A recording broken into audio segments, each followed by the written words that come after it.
Aujourd'hui, tu as rendez-vous avec la grâce. Amen. Je sens la présence de Dieu au milieu de nous. Vous savez, lorsqu'il est au milieu de son peuple, il marche. Et lorsqu'il marche, le peuple peut entendre le bruit de ses pas. Je veux que cet après-midi, que tu entendes le bruit des pas du Seigneur. Je veux que cet après-midi, tu reçoives quelque chose de sa part. Je veux que cet après-midi, que tu trouves solution à tous tes problèmes. Je veux que cet après-midi, que tu aies la réponse à toutes les questions difficiles de ta vie. Je veux que cet après-midi, que la situation de ta vie change. Que le ténèbre de ta vie soit chassé par la lumière. Que la tristesse soit chassée par la joie. Que le deuil soit chassé par la fête. Que les pleurs soient chassés par le rire. Au nom du Seigneur, le soleil de la justice qui est Jésus-Christ puisse s'élever sur vos vies. Puisse s'élever sur vos vies. Et qu'il vous apporte un matin. Et qu'il soit dit de votre vie. Qu'il soit dit dans votre vie. Il y a eu un soir. Et maintenant il y a un matin. Amen. Nous allons lire des textes de la Bible. Nous sommes dans le livre de Matthieu, au 21e chapitre. Nous allons lire du 1er au 10e verset. Et après, nous allons lire jusqu'au verset 9, je pense. 21 et à 9. Après, nous allons lire le livre d'Exode, au 13e chapitre, verset 13. Matthieu 21 et à 9, je lis au nom de mon Rédempteur Jésus-Christ. Lorsqu'ils approchèrent de Jérusalem et qu'ils furent arrivés à Bethphagée, vers la montagne des Oliviers, Jésus envoya des disciples en leur disant: allez au village qui est devant vous. Vous trouverez aussitôt une ânesse attachée et un anneau avec elle. Détachez-les et amenez-le-moi. Si quelqu'un vous dit quelque chose, vous répondrez: le Seigneur en a besoin. Et à l'instant, il le laissera aller. Or, ceci arriva afin que s'accomplisse ce qui avait été annoncé par les prophètes. Dites à la fille de Sion: voici ton roi vient à toi, plein de douceur, monté sur un âne, sur un anneau, les petits d'une ânesse. Les disciples allèrent et firent ce que Jésus leur avait ordonné. Ils amenèrent l'ânesse et l'anneau, mirent sur eux leurs vêtements et le firent asseoir dessus. La plupart des gens de la foule étendirent leurs vêtements sur le chemin. D'autres coupèrent des branches d'arbres et enjochèrent la route. Ceux qui précédaient et ceux qui suivaient Jésus criaient: Hosanna au fils de David. Hosanna, Hosanna na mwana Dawidi. Béni soit celui qui vient au nom du Seigneur. Apambolamaye oyo azali koya na kombo na nkolo. Hosanna dans le lieu très haut. Hosanna na bisika bileki likolo. Amen. Amen. Amen. Amen. Lisons notre deuxième référence. Totangi référence na biso ya mibale. Exode chapitre 13 verset 13. Je lis au nom de mon Rédempteur Jésus-Christ. Tu rachèteras avec un agneau tout premier-né de l'âne. Tu rachèteras l'âne par un agneau. Et si tu ne le rachètes pas, tu lui briseras la nuque. Tu rachèteras aussi tout premier-né de l'homme parmi tes fils. Le sujet que nous allons exploiter ce soir est intitulé Quand l'agneau rachète l'anneau, la parole de Dieu s'accomplit. Quand l'agneau rachète l'anneau, la parole de Dieu s'accomplit. Amen. Tu veux que la parole de Dieu s'accomplisse dans ta vie ce soir? Amen. Laisse que la parole de Dieu soit faite chère dans nos vies. Que la parole de Dieu soit matérialisée dans nos vies. Le texte que nous venons de lire nous parle de l'histoire ultime du ministère de mon Rédempteur Jésus-Christ. Jésus-Christ a commencé son ministère à Galilée. Galilée, c'est au nord d'Israël. C'est là qu'il a opéré beaucoup de miracles. C'est là qu'il a prêché la bonne nouvelle du royaume. Et tout autour de la mer de Galilée, Jésus a eu à guérir les lépreux. Il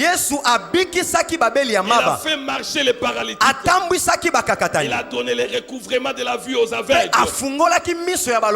Les sourds ont entendu. Il a délié le langue des muets. Les gens qui avaient les dos courbés ont vu leurs dos redressés. Les hommes à la main sèche ont étendu leurs mains. Les lépreux étaient purifiés. Les morts ressuscités. Les démoniaques délivrés. C'était au matin de son ministère. Mais vers le soir de son ministère, le Seigneur de gloire a commencé à quitter le nord pour se diriger vers la grande ville, la ville de Yerushalayim. Yerushalayim, c'est la ville de paix. La ville de Yerushalayim, c'est le siège du roi. Yerushalayim, c'est le siège de toutes les institutions. Yerushalayim, c'est là que se trouvait le temple. Yerushalayim, c'est là que demeurait le sacrificateur. Alors Jésus voulait finir son ministère là. Il était accompagné d'une grande foule dans son cortège. Oh, le Seigneur de gloire, il était devant pendant que les gens de la foule, les apôtres, les scribes, les pharisiens étaient derrière lui. Jésus était donc un homme populaire. Qu'est-ce qu'il a rendu populaire? C'était le miracle qu'il accomplissait. Ces miracles lui ont donné une grande renommée. Oh. Alléluia. Lorsqu'il est arrivé sur le mont des Oliviers, en face de Jérusalem, le mont des Oliviers c'est à l'est de Jérusalem. Quand vous êtes sur le mont des Oliviers, vous voyez clairement la ville de Jérusalem. Arrivé sur cette montagne à un endroit appelé Bethphagée. Bethphagée, c'est la maison des figues. Oui, arrivé à Bethphagée, Jésus s'est arrêté momentanément. Les cortèges ne comprenaient pas. Les gens qui les suivaient ne comprenaient pas. Pourquoi Jésus s'est-il arrêté? Il a marqué une pause dans sa marche. Hey, Jésus a marqué une pause. Il s'est arrêté Personne ne pouvait lui poser la question. Pourquoi tu t'es arrêté? Mais il savait pourquoi il s'est arrêté. Parce que le Seigneur ne fait rien sans but. Tout ce qu'il fait a un but. Même si vous ne le comprenez pas, mais sachez quand même que cela a un but. Le Seigneur Jésus, il était la parole faite chair. Et dans la parole faite chair, il n'a pas seulement besoin de parler pour se faire comprendre. Même s'il dort, comme il est la parole faite chair, son sommeil, c'est l'expression de la parole. S'il s'assoit, c'est l'expression de la parole. Lorsqu'il marche, c'est la parole qui s'exprime. Lorsqu'il rit, c'est la parole qui rit. Lorsqu'il pleure, c'est la parole qui pleure. Tous ces gestes, c'était l'expression de la parole. Là, nous voyons le Seigneur de gloire. L'Écriture nous dit qu'il va appeler des de ses disciples. Des disciples anonymes. On ne nous donne pas de nom. On dit seulement des de ses disciples. Il les appela et il va leur confier une mission. Quelle était la mission? Vous là, allez au village qui est devant vous. Jésus voulait entrer dans la ville. Mais avant d'entrer dans la ville, il envoie des disciples au village. Est-ce que je me fais comprendre là? Il voulait entrer dans une ville. Mais avant d'entrer dans cette ville, il envoie des de ses disciples dans un village. Quelle était la mission? Allez au village qui est devant vous. Vous y trouverez une ânesse attachée. Avec elle un anneau. Ok. Détachez-les et amenez-le moi. Si quelqu'un vous dit quelque chose, c'est quelqu'un là, c'est donc le maître de l'ânesse et de l'anneau. Si quelqu'un vous dit quelque chose, ne discutez pas avec lui, ne négociez pas. Dites-lui simplement, le Seigneur en a besoin. Cela veut dire, les vrais propriétaires de l'ânesse et de l'anneau, c'était le Seigneur. Alléluia. Amen. Alléluia. Jésus. Dites-lui seulement, le Seigneur en a besoin. Oh. Les deux disciples sont partis. Pendant ce temps, les gens qui suivaient Jésus ont tous campé sur les monts des Oliviers. Quel campement, mon Dieu! En attendant les deux disciples, les deux disciples, mon Dieu, sont allés au village. Ils ont trouvé les choses telles que Jésus les avait décrites. Ils ont libéré l'ânesse et l'anneau et les ont amenés auprès du Seigneur.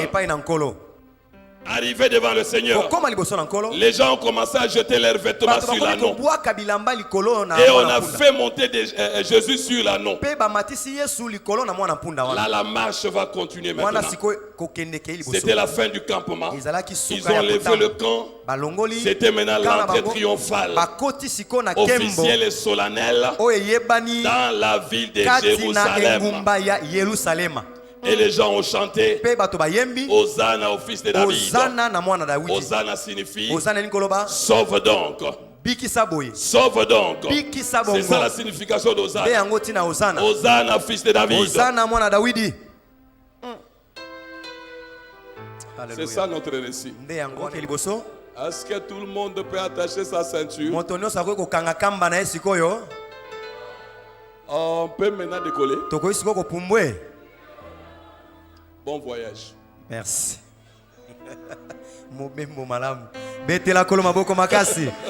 Amen. Laissez-moi prendre d'abord la dimension prophétique des choses. Nous devons savoir que les récits que nous venons de lire n'est que la répétition de quelque chose qui s'est fait dans le passé. Le livre d'Ecclésiaste nous dit ce qui a été, c'est ce qui sera. Ce qui s'est fait, c'est ce qui se fera. Car Dieu ramène ce qui est passé. Dieu ramène ce qui est passé. C'est ça la façon d'agir de Dieu. C'est un Dieu de répétition. Amen. Jésus connaissant ces principes, un jour il va dire, ce qui arriva du temps de Noé arrivera de même au temps du Fils de l'homme. La loi de la répétition. Ce qui arriva au temps de l'autre arrivera de même au temps du Fils de l'homme. La loi de la répétition. Et ce que nous venons de lire là, c'est la répétition de quelque chose. Voyez comment les choses sont présentées. Je suis là dans la dimension prophétique. Suivez-moi très bien. L'anneau qui était attaché au village, ici c'est l'image d'Israël. Les villages dans lequel l'anneau était attaché, c'est l'Égypte. Est-ce que nous marchons ensemble? Est-ce que nous marchons ensemble? L'anneau dans le village, Israël en Égypte. Les deux disciples que Jésus a envoyés pour libérer l'anneau, c'est Moïse et Aaron.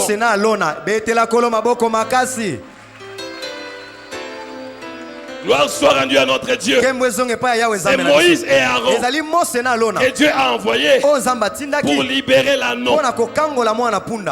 Mais ce n'est pas tout. Écoutez-moi. Jésus a dit, si quelqu'un vous dit quelque chose, c'est quelqu'un-là, c'est Pharaon. Quand Moïse et Aaron sont allés pour libérer l'anneau, Pharaon a dit, où est-ce que vous voulez amener ces peuples? Le Seigneur a donné la réponse. Dites à ces messieurs, le Seigneur en a besoin. Alors Moïse et Aaron ont dit à Pharaon, l'Éternel a dit, laisse aller mon peuple afin qu'il me serve dans le désert. Amen. Alléluia. Jésus est vivant. Est-ce que nous sommes ensemble? Les deux disciples ont libéré l'anneau et l'ânesse. Sachez que quand Israël est sorti de l'Égypte, c'était deux générations. La génération des parents et la génération des enfants. Quand on a amené l'ânesse et l'anneau, Jésus est monté sur l'anneau. Il a laissé l'ânesse. Quand Israël est sorti de l'Égypte, les parents sont morts dans le désert. Ce sont les enfants qui sont entrés dans Canaan. Quand on a amené l'anneau auprès du Seigneur, qu'est-ce qu'on a fait? Les gens ont jeté leurs vêtements sur l'anneau. Quand Israël est sorti de l'Égypte, Israël a dépouillé les Égyptiens. Les Égyptiens ont donné leurs vêtements. Les Égyptiens ont donné leurs vêtements aux enfants d'Israël, l'or et l'argent. Amen. On a fait monter Jésus sur l'anneau. Quand Israël est sorti de l'Égypte, la colonne de nuée était sur le peuple pour conduire les peuples. Jésus envoya des disciples, mais il les a attendus sur la montagne des Oliviers. Dieu a dit à Moïse, ceci te servira de signe. Quand tu auras libéré ces peuples, vous me servirez sur cette montagne. L'anneau a été détaché. On l'a amené auprès du Seigneur. Le Seigneur est monté sur l'anneau pour entrer dans la ville. Laissez-moi maintenant introduire juste la dimension évangélique. Cet anneau, autrefois c'était Israël, mais aujourd'hui c'est toi et moi. Amen. Le village dans lequel l'anneau est attaché, c'est le monde. Le monde du péché. Mais quelle merveille, mon Dieu! Écoutez-moi. Jésus, avant d'entrer dans la ville de Jérusalem, il s'est arrêté. Il s'est souvenu d'un animal alors qu'il était entouré des hommes. Mais Jésus va se souvenir d'un animal. Quel genre d'animal? Un animal impur. Selon la loi, un animal impur était impropre à la consommation. On ne pouvait pas consommer un animal impur. C'était un animal négligeable et méprisable. Mais Jésus s'est quand même arrêté avant d'entrer dans la ville. Il dit je n'entre pas avant l'arrivée de cet animal. Alors qu'il était entouré des hommes. Oh le Seigneur, il est celui qui choisit les choses faibles pour confondre les fortes. Il choisit les choses viles, méprisables, pour confondre celles qui sont. Il choisit les choses folles pour confondre les sages. Il a choisi l'anneau. Laissez-moi vous dire, c'est un nom. C'était un villageois parce qu'il habitait dans un village. Mais Jésus l'a délivré pour l'amener dans une ville. Pour l'amener dans une ville. Il voulait faire d'un anneau villageois un anneau citadin. Le Seigneur de gloire, il est capable de changer ton adresse. Il est capable de changer ta condition. Il est capable de te changer d'environnement. C'est un nom qui était appelé villageois. Le Seigneur a fait de lui. C'est le Seigneur a fait de lui un anneau citadin. Il a dit nous n'entrons pas avant l'arrivée de l'anneau.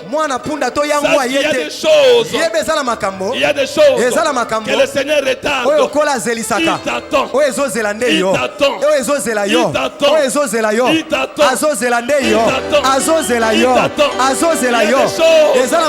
Que le Seigneur ne peut pas faire.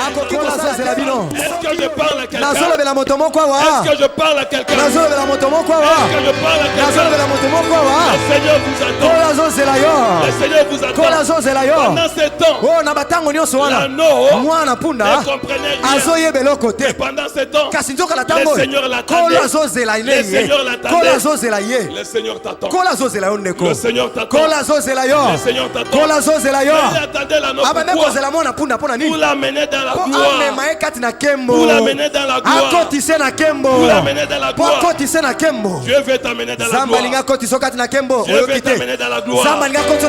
Dieu veut t'amener dans la gloire. Avant d'amener la neige dans la gloire, le Seigneur avait dit il faut les détacher.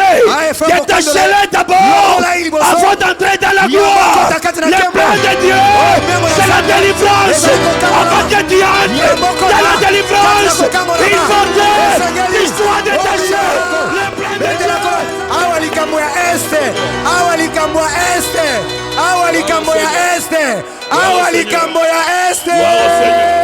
Gloire au Seigneur. Et sur mon featuring, gloire au Seigneur. Kemona Yahweh. Gloire au Seigneur. Kemona Yahweh. Kemona Yahweh. Kemona Yahweh. Acclamons pour la gloire du Seigneur. Lui-même ne connaissait pas sa valeur. Son maître ne connaissait pas aussi sa valeur. Or cet anneau, Zacharie avait prophétisé sur lui. Zacharie a dit, dites à la fille de Sion, voici ton roi, viens à toi, plein de douceur, montez sur un âne, les petits d'une ânesse. Mes amis, l'anneau ne connaissait pas cette écriture. Pourquoi? Il était illettré. Il ne savait pas lire. Il ne savait pas écrire. Mais cela n'a pas empêché à Dieu d'écrire quelque chose sur lui. D'écrire quelque chose sur lui. Dieu ne tient pas compte de notre niveau. Il ne tient pas compte de notre rang social. Il ne tient pas compte de ce que nous sommes. Mais ce qui compte, c'est sa miséricorde. C'est sa miséricorde. C'est sa miséricorde. L'anneau, il est très. Il ne sait pas lire. La prophétie était là. Mais il ne savait pas lire. La prophétie qui les concernait. Mais cela n'a pas empêché à Dieu de réaliser cette prophétie. D'accomplir cette prophétie. Il y a une prophétie sur toi. Il y a une prophétie pour toi. Il y a une prophétie pour toi. Il y a une prophétie pour toi. Il y a une prophétie pour toi. Il y a une prophétie pour toi. Que tu les saches. Que tu les saches. Ou non. Ce qui compte, c'est que Dieu a arrêté quelque chose dans sa souveraineté pour ta vie. Et ce plan-là divin va se concrétiser dans cette soirée.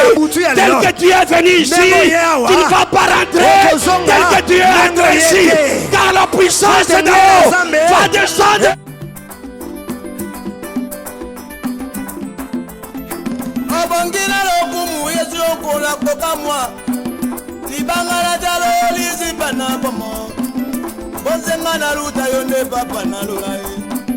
Makasa samisa na ezambe nanga Isola Salomo Yesu Masia Motunga koka mwali banga na talo Mona yembera kayo Mana yedo maramwe Oh ya nanga